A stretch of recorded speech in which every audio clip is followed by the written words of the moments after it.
Hello everyone, welcome you all to this video.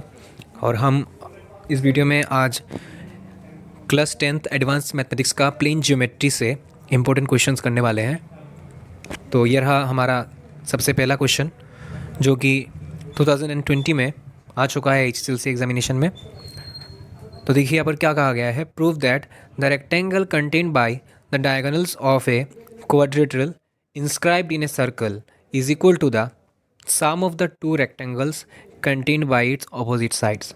ये जो theorem है, ये एक थियरम है जो कि आपको पेज नंबर 313 में मिल जाएगा, जिसको टॉलेमीज थ्योरम भी कहा जाता है। ठीक है, तो इसमें क्या कहा गया है, इसको करने के लिए सबसे पहले हम लोग डायग्राम ड्रॉ करेंगे और इसके बाद समझेंगे। सपोज़ ये रहा हमारे पास एक सर्कल।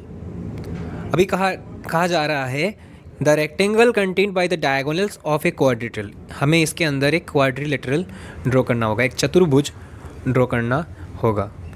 तो मान लेते हैं ये है हमारा क्वाड्रिलेटरल। इसका नाम भी दे देंगे हम ABCD। अभी कहा जा रहा है कि इसका डायगोनल भी आ रहा है। देखिए डायगोनल्स, तो उसका डायगोनल ज्वाइन करते हैं। डायगोनल क्या चीज़ होता है? अपोजिट वर्टिसेस को ज्वाइन करने से जो लाइंस बनता है उसको कहा जाता है डायगोनल। तो यहाँ पर देखिए AC और BD दो डायगोनल है। अभी यहाँ पर जो कहा जा रहा है, prove that the rectangle contained by the diagonals of a quadrilateral. इसका मतलब क्या है? यहाँ पर जब भी आपको सिर्फ रेक्टेंगल कहा जाएगा, इसका मतलब है कि यहाँ पर आपको एरिया ऑफ रेक्टेंगल निकालना है। क्या चीज़? Area of rectangle. यहाँ पे एरिया जो है वो नहीं दिया गया, लेकिन आपको मालूम होना चाहिए कि यहाँ पर सिर्फ रेक्टेंगल के बारे में नहीं बोला जा रहा है, यहाँ पर एरिया ऑफ द रेक्टेंगल के बारे में बोला जा रहा है। तो डायगोनल से जो रेक्टेंगल बनेगा, ये जो डायगोनल का, इसको मान लेते हैं लेंथ, इसको मान लेते हैं ब्रेथ। तो लेंथ और ब्रेथ को अगर हम लेते हैं और लेकर एक रेक्टेंगल बनाते हैं, तो ये जो रेक्टेंगल बनेगा इसका एरिया क्या होगा? Length into breadth. Length into breadth ही होगा हमारा एरिया। ठीक है, तो उसका जो एरिया होगा यानी AC इंटू BD, ये किसके साथ इक्वल है? Is equal to the sum of the two rectangles contained by its opposite sides. इसके ऑपोजिट साइड से जो बनने वाले जो रेक्टेंगल है उनके एरिया के बराबर। मतलब AB और CD को अगर हम लोग लेंथ और ब्रेथ ले लें इस रेक्टेंगल का, तो उससे जो रेक्टेंगल बनेगा उसका एरिया कितना होगा? AB इंटू CD प्लस सम बोला है ना, ये जो दूसरा साइड जो बच गया इसका ऑपोजिट में है ये वाला। इन दोनों को अगर लेंथ और ब्रेथ ले लेते हैं हम, तो उससे जो एरिया बनेगा क्या होगा? AD into BC। तो हमें ये चीज़ प्रूफ करना है, ये चीज़ हमें प्रूफ करके दिखाना है यहाँ पर।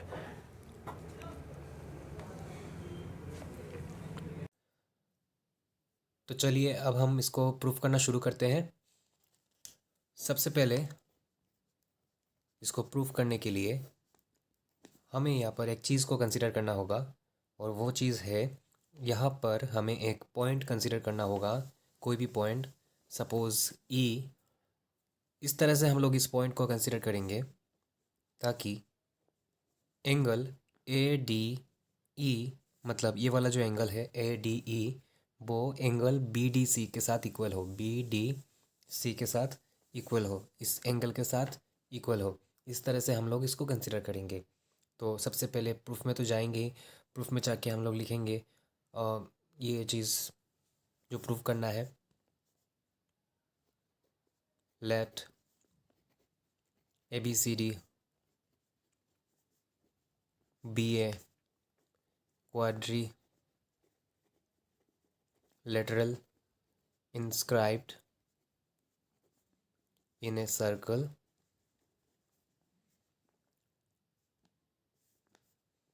AC and BD are its diagonals. To prove, क्या प्रूफ करना है हमें? This AC into BD is equal to AB into CD plus AD into BC। ये चीज़ हमें प्रूफ करके दिखाना है। इसके बाद कंस्ट्रक्शन करना है हमें। कंस्ट्रक्शन का मतलब है यहाँ पर हम लोग जो पॉइंट कंसिडर कर रहे हैं ई पॉइंट लिखेंगे, let us consider a point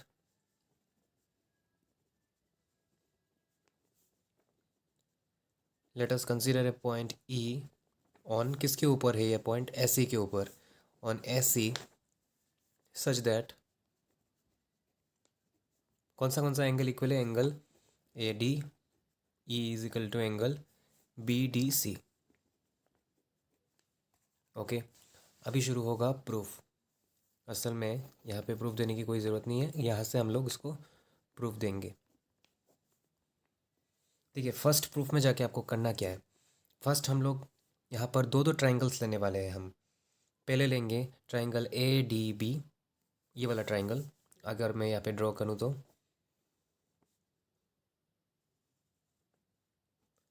triangle A D B, ये वाला ट्राइंगल, और दूसरा ट्राइंगल है triangle E D C, E D सी।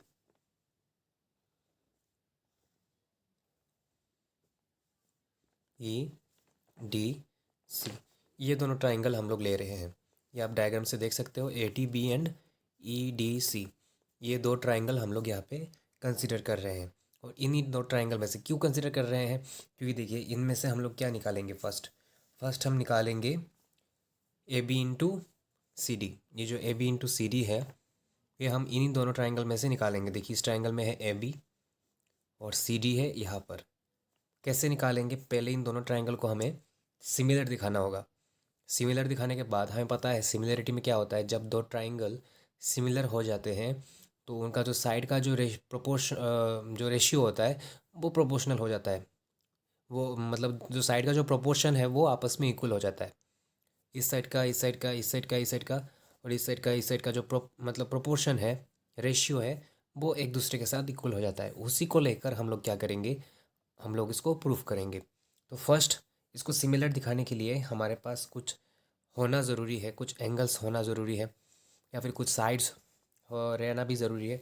तो यहाँ पर क्या चीज़ है हमारे पास पहले से, वो देखना पड़ेगा। देखिए हमारे पास तो पहले से ये चीज़ है, A D is equal to B D C. अभी देखना पड़ेगा ए डी जो है वो इस ट्राइंगल में आ रहा है क्या, A D E, A D ई आता है, लेकिन थोड़ा सा अगर बढ़ जाता है, ये जो खाली जगह है यहाँ पर गैप है, ई डी बी, ये अगर हम लोग प्लस कर देते, इस एंगल को ले लेते तो ये ट्राइंगल में आ जाता, तो ये आ जाता इतना, लेकिन ये इतना तक ही है अभी।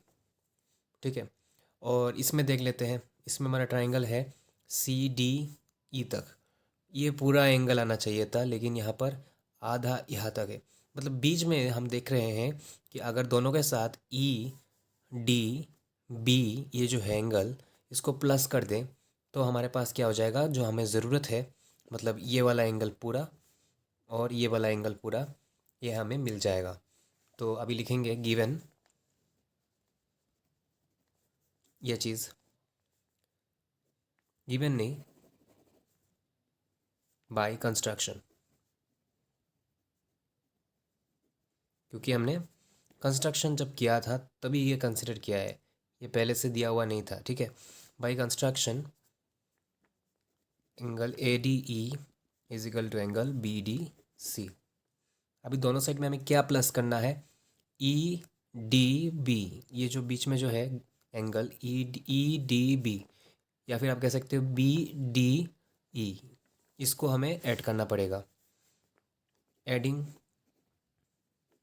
Angle E D be on both sides we get angle ADE plus angle EDB is equal to angle BDC plus angle EDB। तो अगर ADE के साथ अगर EDB प्लस करेंगे तो क्या होगा, ADE के साथ अगर EDB प्लस करते हैं तो हमारे पास आएगा एंगल ADB, ये पूरा एंगल आ जाएगा, ये पूरा एंगल एंगल ADB। अच्छा से आप देखिए, आपको मालूम चलेगा। देखिए यहाँ से शुरू हो रहा है और पहले यहाँ तक था एंगल हमारा जिसका नाम था ADE, और उसके साथ हमने EDB को प्लस कर दिया, तो एंगल क्या हो जाएगा, यहाँ से शुरू होगा और यहाँ पे जाके ख़त्म होगा, तो एंगल का नाम क्या होगा, ADB। तो यहाँ पर लिखेंगे हम लोग ADB। बी, इसके साथ क्या होगा, यहाँ पर पहले था बी, बी डी सी, ये वाला एंगल, इसके साथ हमने ये वाला भी जोड़ दिया है, तो अब ये हमारा एंगल हो जाएगा सी डी, और ख़त्म होगा कहाँ पर, ई, मतलब ई डी सी, यहाँ पर लिखेंगे ई डी सी, इसको देते हैं नंबर 1। तो इन दोनों को सिमिलर दिखाने के लिए जो पहला चीज़ चाहिए होता है वो तो हमें मिल गया, लेकिन सिमिलरिटी का जो क्राइटेरिया है वो हमें याद करना पड़ेगा। क्या क्या क्राइटेरिया है, देखिए हमारे पास ए का क्राइटेरिया है एंगल एंगल एंगल, और हम चाह रहे हैं कि इसको एंगल एंगल एंगल से ही करें। तो एंगल एंगल एंगल में क्या होता है, आप अगर किसी ट्रायंगल का किसी दो एंगल को भी दिखा देते हो इक्वल, तो ऑटोमेटिकली क्या हो जाता है, जो थर्ड एंगल होता है ना वो आपस में ऑटोमेटिकली इक्वल हो जाता है। जब किसी दो ट्रायंगल का दो एंगल इक्वल हो जाते हैं आपस में, तो जो थर्ड एंगल रहता है वो ऑटोमेटिकली इक्वल हो जाता है। तो हम लोग यहाँ पे क्या करेंगे, जो इस ये जो दोनों ट्रायंगल है इसका तो फर्स्ट एंगल मिल गया है, सेकंड एंगल हम लोग ढूंढेंगे। तो सेकंड एंगल कौन सा होगा, देखिए यहाँ पर, इसके लिए आपको जो सर्कल का प्रॉपर्टी है वो अच्छे से मालूम होना चाहिए। यहाँ पर देखिए ये वाला एंगल और ये वाला एंगल, ये एंगल आता है हमारे ट्रायंगल ए डी बी में, ए डी बी में ये वाला एंगल, और ये वाला एंगल आता है ट्रायंगल ई डी सी में यहाँ पर। तो इन दोनों एंगल में क्या इतना खास है, इन दोनों के बारे में हम बात क्यों कर रहे हैं। तो देखिए यहाँ पर मैं फिर से सर्कल को ड्रॉ करता हूँ, ये रहा मेरा सर्कल का कॉर्ड, इसका नाम है ए डी। कॉर्ड क्या चीज़ है, सरकमफेरेंस के किसी भी दो पॉइंट को ज्वाइन कराने वाला जो लाइन होता है उसको बोलते हैं कॉर्ड। तो कॉर्ड देखिए यहाँ पर आर्क के साथ छोटा वाला एक पोर्शन और आर्क के साथ दूसरा बड़ा वाला पोर्शन बना रहा है, दो सेगमेंट्स बन रहे हैं, सेगमेंट मतलब टुकड़ा बन रहा है, एक छोटा वाला एक बड़ा वाला। तो ये है मेजर सेगमेंट, ये है माइनर सेगमेंट। अभी जो मेजर सेगमेंट है यहाँ पर देखिए दो एंगल बन रहे हैं, एक एंगल तो यहाँ पे बन गया जिसका नाम है A D C, sorry A C D, जिसका नाम है ए सी डी, और दूसरा देखिए यहाँ पर बन रहा है, ओके, ये वाला एंगल, इसका आप नाम दे सकते हो, अगर आप ई तक रखोगे तो उसका नाम दे दोगे आप, इसका नाम रहेगा ए बी डी, ओके।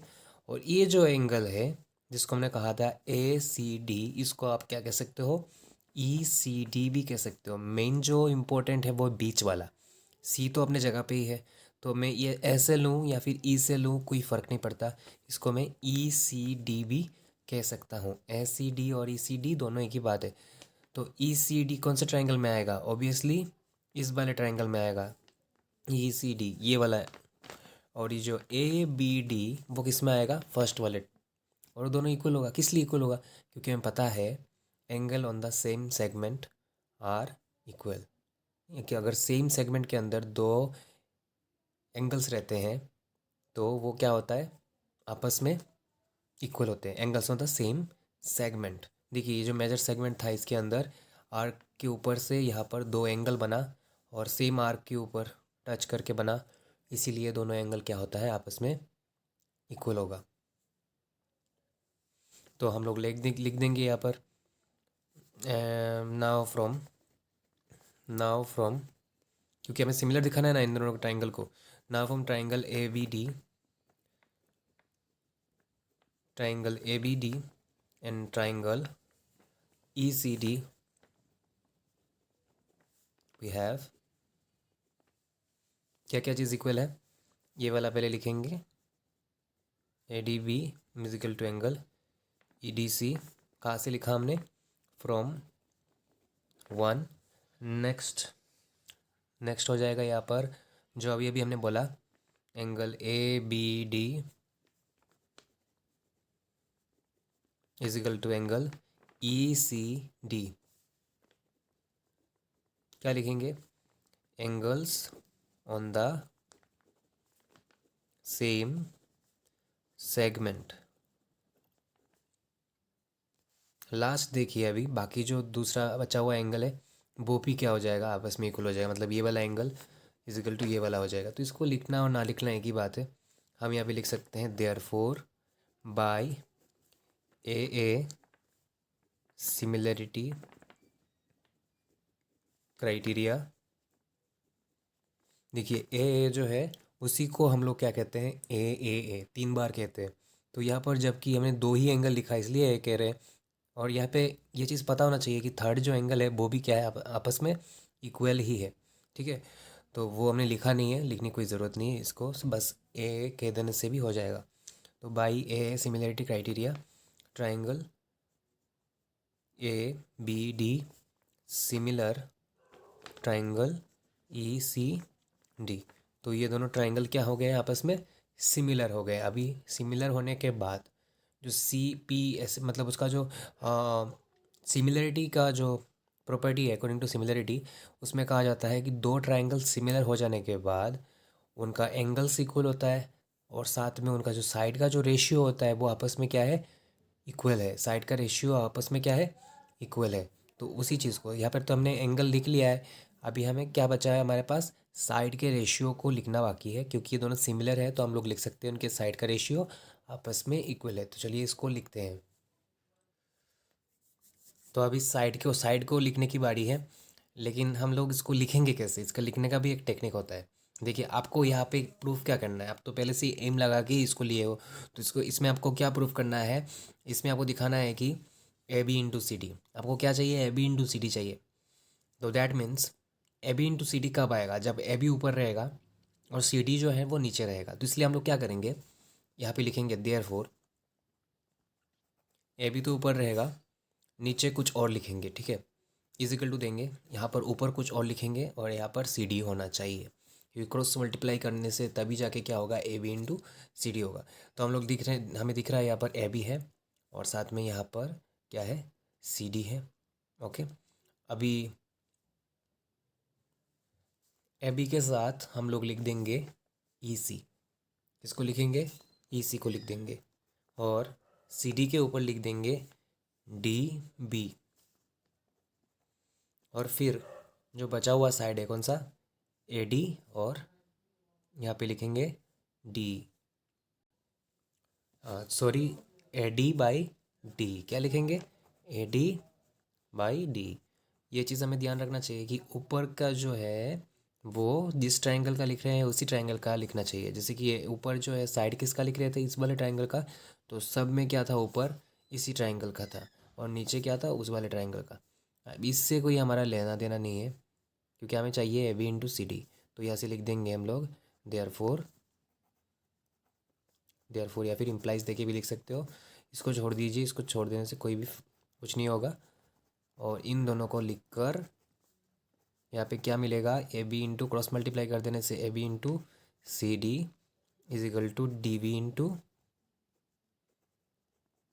ई सी। इसको दे देते हैं हम लोग नंबर 2। हो गया। अभी जाना है हमें दूसरे पेयर ऑफ ट्रायंगल में। ये तो फर्स्ट पेयर ऑफ ट्रायंगल हो गया, अभी दूसरे पेयर ऑफ ट्रायंगल में हमें जाना होगा। उन दोनों को भी सिमिलर दिखाना होगा और ऐसा ही एक कंडीशन निकालना पड़ेगा। तो इसको निकालने के बाद अभी हमारे पास बचा हुआ है ये वाला चीज़। तो ए डी कहाँ पे मिलेगा, ए डी यहाँ पर है। तो हम लोग एक काम करेंगे, ए डी ई को ले लेंगे ट्रायंगल। कौन सा ट्रायंगल लेंगे, ए डी ई को। देखिए जैसे मैं यहाँ पर ड्रॉ कर रहा हूँ, ए डी ई ये वाला है ट्रायंगल। और लेंगे हम लोग, हमें चाहिए बी सी। तो बी सी के लिए ये वाला ट्रायंगल ले लेंगे, बी डी सी।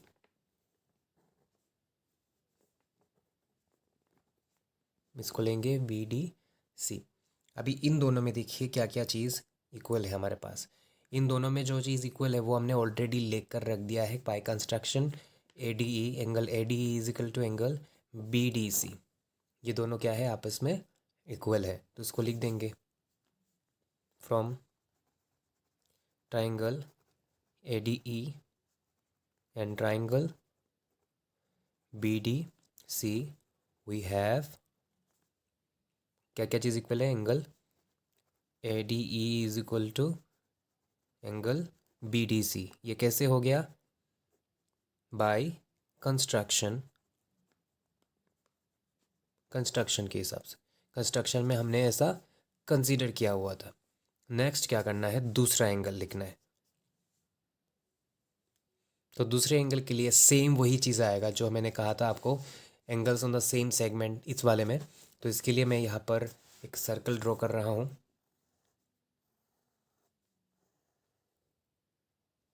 ये रहा हमारा सर्कल, ये रहा हमारा कॉर्ड जिसका नाम है डी सी, और फिर ये रहा है हमारे angle on the same segment, same segment के ऊपर दो एंगल्स जिसका नाम है डी ए सी और डी बी सी।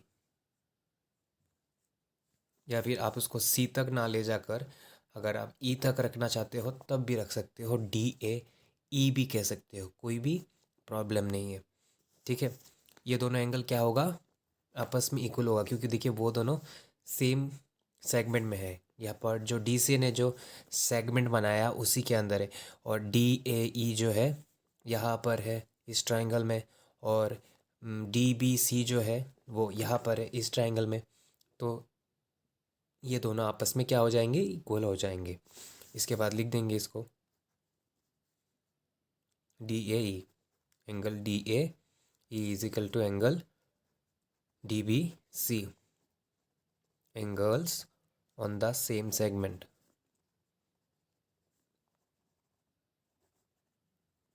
तो ये दोनों इक्वल हो गया। बस अभी therefore by a similarity criteria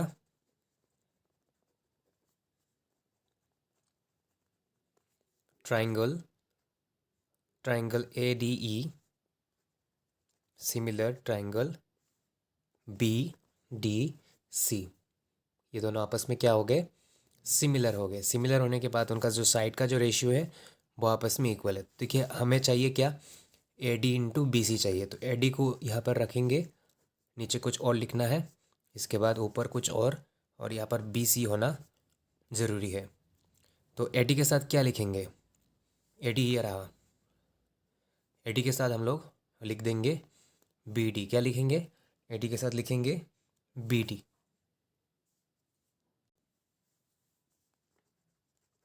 और बी सी रहा यहाँ पर, बी सी के साथ लिखेंगे ए ई,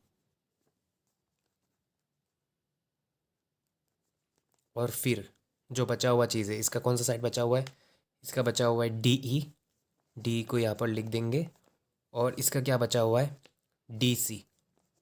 बस, तो इसको हम लोग छोड़ देंगे, इसका कोई ज़रूरत नहीं है, लिख देंगे A D by B D is equal to A E by B C, cross multiply करने से A D into B C is equal to A into B D.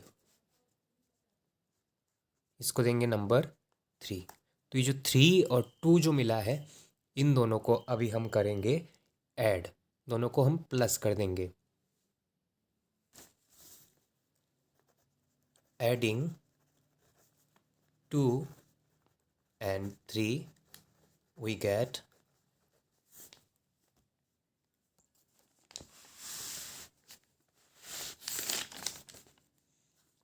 A B into C D, और यहाँ पे देखिए left hand side में क्या है, A D into B सी।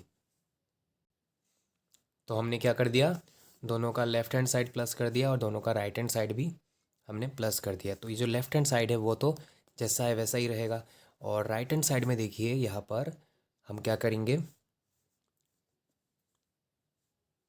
यहाँ पर हमें दिख रहा है यहाँ पर डी बी है और यहाँ पर बी डी है, दोनों एक ही चीज़ है, डी बी कहो और बी डी कहो, उसको घुमा दो आप तो ये सेम चीज़ हो जाएगा। तो यहाँ पर हम लोग बी डी ले लेंगे कॉमन, और अंदर बचेगा ई सी प्लस ए ई। तो ई सी और ए ई को प्लस करने से ई ई है वो दोनों हट जाएंगे, और क्या बचेगा ए सी। इसको चलिए हम डायग्राम में देखते हैं कि डायग्राम में कैसा था। देखिए ए ई और ई सी इन दोनों को अगर जोड़ देते हैं तो क्या बनता है, ऐसी बनता है ना। तो यहाँ पर हम लोग लिखेंगे ऐसी, बी डी ब्रैकेट का मतलब क्या है, मल्टीप्लिकेशन, और यहाँ पर लिखेंगे ऐसी।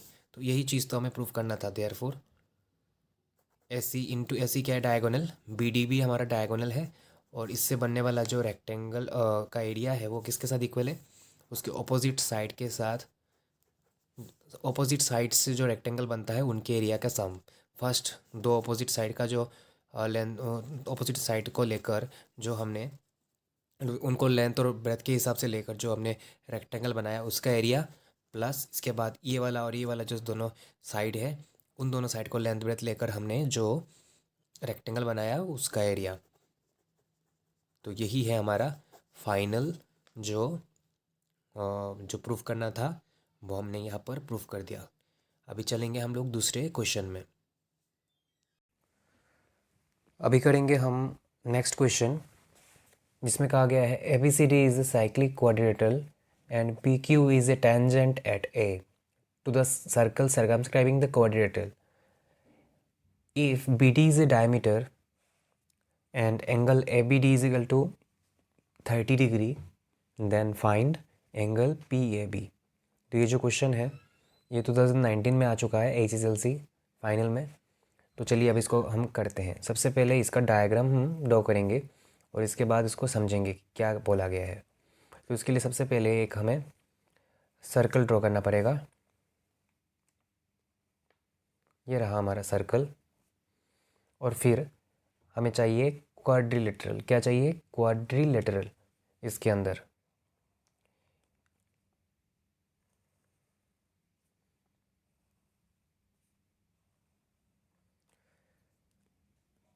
इसका नाम दे देते हैं हम लोग ABCD। ये जो ABCD क्वाड्रिलेटरल है ये असल में एक साइक्लिक क्वाड्रिलेटरल है, ठीक है। और इसमें देखिए क्या कहा गया है, PQ is a tangent at A. यहाँ से एक टेंजेंट ड्रॉ करते हैं। टेंजेंट मतलब एक ऐसा लाइन जो सर्कल को सिर्फ एक ही पॉइंट में टच करता है, इसका नाम देते हैं PQ। और इसके साथ बोला गया है BD इज़ ए डायमीटर। मान लेते हैं कि यहाँ पर BD है, ये एक डायमीटर है। और साथ में दिया गया है angle ABD is equal to 30 degree. ये चीज़ हमारे पास प्रोवाइडेड है। यहाँ पे हम एक चीज़ करेंगे कि जो डायमीटर है वो हमें दिया गया था BD, मतलब B पहले D इसके बाद। तो इसके साथ हम लोग PQ को भी सेम ऑर्डर में रखेंगे, मतलब P होगा B के साथ और Q होगा D के साथ, ठीक है। तो इस तरह से रखेंगे हम। इसके बाद हमें क्या फाइंड करना है? एंगल PAB, मतलब ये वाला एंगल हमें फाइंड करना है, एंगल PAB। तो चलिए उसको निकाल देते हैं। ये है एंगल PAB निकालना है हमें। तो इसके लिए हम करेंगे क्या, एक तो एंगल हमारे पास यहाँ पर दिया गया है। इसके बाद ये वाला एंगल जो है 90 डिग्री होगा। किस लिए? देखिए ये है डायमीटर और ये है एक सेमी सर्कल, और सेमी सर्कल में जो भी एंगल बनता है उसका वैल्यू कितना होता है? 90 डिग्री। तो ये मिल गया। इसके बाद ये वाला निकालना है। तो हम एक काम करेंगे, इसको निकालने से पहले ये वाला एंगल भी हमें निकाल देना पड़ेगा। तो अगर ये वाला एंगल हमारे पास आ जाएगा, ये वाला एंगल, तो इन तीनों को हम लोग प्लस कर देंगे, ये वाला ये वाला ये वाला। ये तीनों प्लस करके क्या बन रहा है? देखिए एक लाइन बन रहा है, स्ट्रेट एंगल बन रहा है। तो स्ट्रेट एंगल का वैल्यू कितना होता है? 180 डिग्री, और वहाँ से निकल जाएगा, ठीक है। तो चलिए लिख लेते हैं क्या क्या गिवन है। Here angle ABD is equal to 30 degree, ये क्या है? गिवन है। इसके बाद angle DAB is equal to 90 degree. किस लिए? Angle on a semi circle. इसके बाद देखिए यहाँ पर एंगल QAD जो है वो हो जाएगा 30 डिग्री। किस लिए 30 डिग्री हो जाएगा? देखिए ये according to the theorem 8.1.1, theorem 8.1.1 इसमें क्या कहा गया है? The angles made by a tangent to a circle with any chord through the point of contact are respectively equal to the angles in the alternate segment of the circle. मतलब मान लीजिए यहाँ पर हमारे पास कॉर्ड है, देखिए ये है कॉर्ड, ये है chord, A D chord. A D chord के साथ क्या हो रहा है? यहाँ पर टेंजेंट का एंगल बन रहा है। कौन सा एंगल? ये वाला एंगल QAD, ये जो एंगल है ना, ये ऑल्टरनेट सेगमेंट मतलब दूसरे उस सेगमेंट में, ये तो छोटा वाला सेगमेंट है, जो यहाँ पर जो है छोटा वाला सेगमेंट, ये माइनर सेगमेंट है, और मेजर सेगमेंट में जो एंगल बना है उसी टेंजेंट के साथ, मतलब टेंजेंट के साथ नहीं, यहाँ पर जो दूसरा कॉर्ड है जो इसके साथ टच में है, ये जो दूसरा कॉर्ड है जो इस टेंजेंट के साथ टच में है, उसके साथ जो एंगल बना है, कौन सा बना, 30 डिग्री, उसके साथ इक्वल होगा। अगर हम इस एंगल की बात करते तो ये एंगल किसके साथ इक्वल हो जाता, इस वाले के साथ इक्वल हो जाता, इस वाले के साथ। लेकिन क्योंकि हम लोग ये वाला एंगल इसकी बात कर रहे हैं, तो ये एंगल इसके साथ इक्वल हो जाएगा। इसको चलिए फिर से समझते हैं कि इसमें क्या बोला गया है। मान लीजिए ये रहा ऐसा, और यहाँ पे एक टेंजेंट है, टेंजेंट कहाँ पे टच कर रहा है, यहाँ पर टच कर रहा है, ये है कॉर्ड, ठीक है, और ये है टेंजेंट का एक पार्ट, उसके साथ ये वाला एंगल बना। तो ये जो एंगल है, दूसरा सेगमेंट कौन सा है, इस तरफ दूसरा सेगमेंट, यहाँ पर इसी पॉइंट से निकलने वाला जो दूसरा कॉर्ड है वो कौन सा एंगल बना रहा है, ये वाला एंगल बना रहा है ना, तो इसके साथ ये इक्वल होगा। तो इसका मतलब है कि angle QAD is equal to कितना हो जाएगा, 30 डिग्री। किस लिए, angle on the alternate segment, angle on the alternate segment. हो गया ये चीज़। अभी लिखेंगे now angle QAD plus angle DAB plus angle BA या फिर PAB, ये तीनों एंगल मिलके क्या बन रहा है, देखिए ये वाला ये वाला ये वाला, ये तीनों मिलके एक स्ट्रेट एंगल बन रहा है। स्ट्रेट एंगल का वैल्यू कितना होता है, 180 डिग्री। इसको लिखेंगे स्ट्रेट एंगल या फिर लीनियर एंगल। तो इनका वैल्यू तो हमें पता है, QAD का वैल्यू पता है 30 डिग्री, DAB का वैल्यू भी पता है 90 डिग्री, और PAB का वैल्यू निकालना है। यहाँ पर लिख देंगे 180 डिग्री, 90 और 30 प्लस करेंगे तो 120, यहाँ पे रहेगा PAB, यहाँ पे रहेगा 180 डिग्री। तो PAB इज इक्वल टू कितना हो जाएगा, 180, इसको उधर भेज देंगे तो माइनस, और अल्टीमेटली आंसर कितना आएगा, 60 डिग्री। ये हमारा आंसर है। चलते हैं अभी नेक्स्ट क्वेश्चन में। नेक्स्ट क्वेश्चन नंबर 3, जिसमें कहा गया है A, B and C are any 3 points on a circle. If the bisector of angle BAC cuts BC at the point D and the tangent to the circle at A meets BC at O when extended, then prove that AO is equal to OD. ये question आ चुका है 2019 में HSLC final में। तो देखिए इस question में क्या कहा गया है। सबसे पहले हम इसको समझने के लिए एक सर्कल ड्रॉ करेंगे।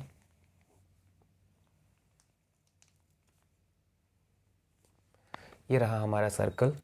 अभी सर्कल में 3 पॉइंट कंसिडर करने को कहा गया है। सपोज इसको मान लेते हैं A, कहीं भी ले सकते हैं आप, AB, इसको ले लेते हैं C।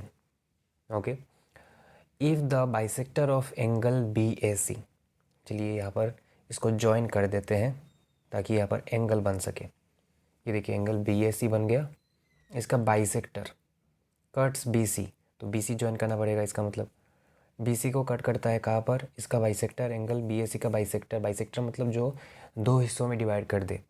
ये एंगल का BAC को ये इसने क्या कर दिया, 2 हिस्सों में बांट दिया, ये वाला पार्ट और ये वाला पार्ट। तो ये कहाँ पे जाके मीट कर रहा है, BC को एट द पॉइंट D। इसके बाद and the tangent to the circle at A, यहाँ पर हमें एक टेंजेंट भी ड्रॉ करना पड़ेगा। टेंजेंट ड्रॉ कर दिया। टेंजेंट मतलब क्या है, जो सर्कल को एक पॉइंट में मीट करता है। तो टेंजेंट को जाके कहाँ पे मीट कर रहा है, देखिए meets BC at O and the tangent to the circle at A meets BC। ये जो टेंजेंट है ये BC को मीट कर रहा है, BC को व्हेन एक्सटेंडेड। जब BC को हम लोग एक्सटेंड करेंगे तो वो कहाँ पे मीट करेगा, एट O। इसको देते हैं O। ओके, तो इसके बाद हमें क्या प्रूफ करना है, AO is equal to OD।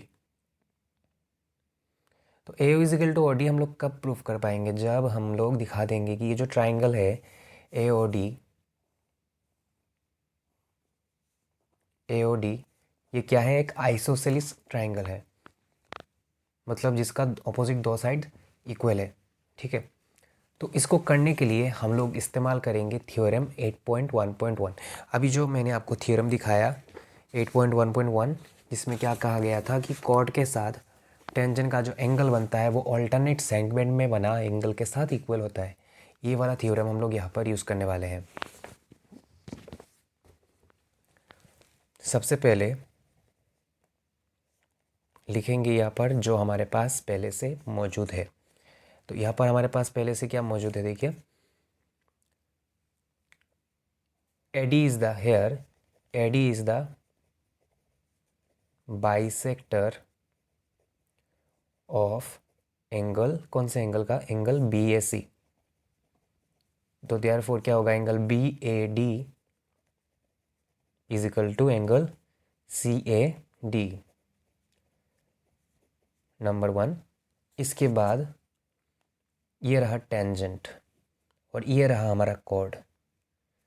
इस कॉर्ड के साथ टेंजेंट का देखिए कौन सा एंगल बन रहा है, ये वाला एंगल, जो डबल मार्क क्या हुआ है, ये वाला angle.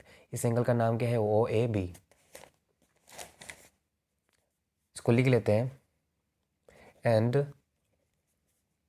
OA, now OA is tangent and AB is chord.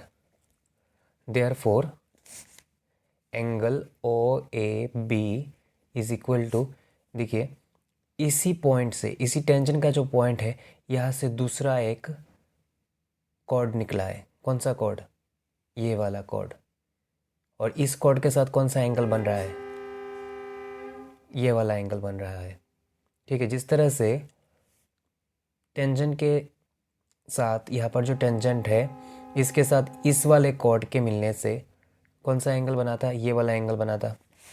ये रहा टेंजेंट और ये रहा AB कॉर्ड। AB को हमने कॉर्ड क्यों कहा, क्योंकि AB जो है सर्कल के दो पॉइंट को टच कर रहा है। तो इसके साथ जो एंगल बना था, इसी पॉइंट से देखिए दूसरा कॉर्ड निकला इस तरह से, इसका नाम है AC। AC के साथ कौन सा एंगल बन रहा है, ये वाला एंगल। ये वाला एंगल, ये वाला एंगल दोनों इक्वल हो जाएंगे। वो दोनों क्या है, ऑल्टरनेट सेगमेंट्स में है। तो OAB इज इक्वल टू क्या हो जाएगा, ACB, या फिर आप कह सकते हो ACB ना कह के आप ACD भी कह सकते हो। B तक ना पकड़ के, बीच वाला सही रहना चाहिए। बाकी आप रेंज जो है बढ़ा सकते हो, घटा सकते हो, कोई प्रॉब्लम नहीं है। तो इसको हम लोग ACD कह देंगे, एंगल ACD। कैसे लिखा हमने, बाई थ्योरम। यहाँ पर एग्ज़ाम में क्या करना है आपको, पूरा थ्योरम का जो स्टेटमेंट है वो आपको लिख देना है 8.1.1। अभी देखिए क्या करेंगे नाउ।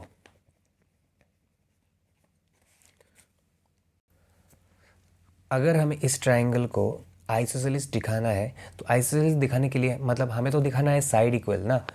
तो साइड इक्वल अगर दिखाना है तो इसका ऑपोजिट एंगल जो है वो इक्वल दिखाना पड़ेगा। ऑपोजिट एंगल क्या करना पड़ेगा, इक्वल दिखाना पड़ेगा। तो हम लोग क्या करेंगे, एंगल ODA से स्टार्ट करेंगे। Now angle ODA angle ODA is equal to हम लोग क्या लिख सकते हैं, ये जो एंगल ODA है, ये रहा हमारा ट्राइंगल जिसका नाम है ADC, और यहाँ पर है O। ये जो ODA है, ये इसका एक्सटीरियर एंगल है। किसका, ट्राइंगल ADC का एक्सटीरियर एंगल है। और हमें पता है एक्सटीरियर एंगल जो है वो किसके बराबर आते हैं, ऑपोजिट दोनों एंगल के सम के बराबर। मतलब ये वाला जो एंगल है, ये एंगल और ये एंगल का सम के बराबर होगा। तो हम लोग इसका एंगल का नाम क्या है, CAD, इसका नाम क्या है CAD, और इसका नाम क्या है ACD। ठीक है, कैसे लिखा हमने, by exterior angle property from triangle का नाम क्या है ADC। ओके, अभी देखिए क्या होगा, इसका जो ये वाला साइड इसको रख देते हैं। CAD इज इक्वल टू हम लोग लिख सकते हैं BAD प्लस जो ACD है इसको लिख सकते हैं हम लोग OAB। कहाँ से लिखा हमने, फ्रॉम 1, इसको दे देते हैं नंबर 2, फ्रॉम 1 एंड 2। तो ये रहा हमारा BAD।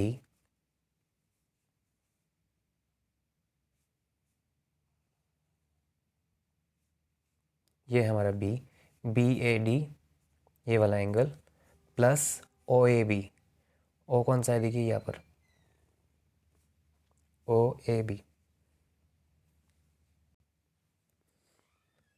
तो अगर BAD और OAB ये दोनों इक्वल हो जाते हैं, देखिए अच्छे से देखिएगा, BAD मतलब ये वाला पोर्शन, ये वाला एंगल, और OAB मतलब ये वाला एंगल, दोनों अगर जुड़ जाए तो ये वाला एंगल बन जाएगा। ये जो पूरा चीज़ है इसका नाम क्या है, OAD।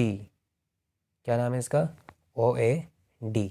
पूरा चीज़ का नाम क्या है, O से शुरू होगा, बीच में है A, और इसका लास्ट में क्या है, D। तो यहाँ पर हम लोग लिख देंगे एंगल OAD। तो अल्टीमेटली क्या हो गया, ODA is equal to OAD हो गया। OAD is equal to ODA, मतलब अपोजिट एंगल्स क्या हो गया इसका, इक्वल। तो देयर फोर इससे मतलब क्या प्रूफ होता है, therefore triangle OAD is an isosceles triangle. Isosceles triangle में क्या होता है, अपोजिट साइड जो है वो इक्वल होते हैं। तो ODA के अपोजिट में क्या है, ODA के अपोजिट में है एंगल OA, और OAD के अपोजिट में क्या है, एंगल OD। ठीक है, बस ये दोनों किस लिए इक्वल हो गया, angles sides opposite to the equal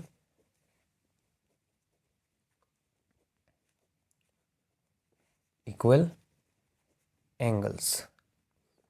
ठीक है, तो यही चीज़ हमें प्रूव करना था, OA is equal to OD, और यहाँ पर प्रूफ हो चुका है। तो होप आपको ये चीज़ समझ में आया होगा।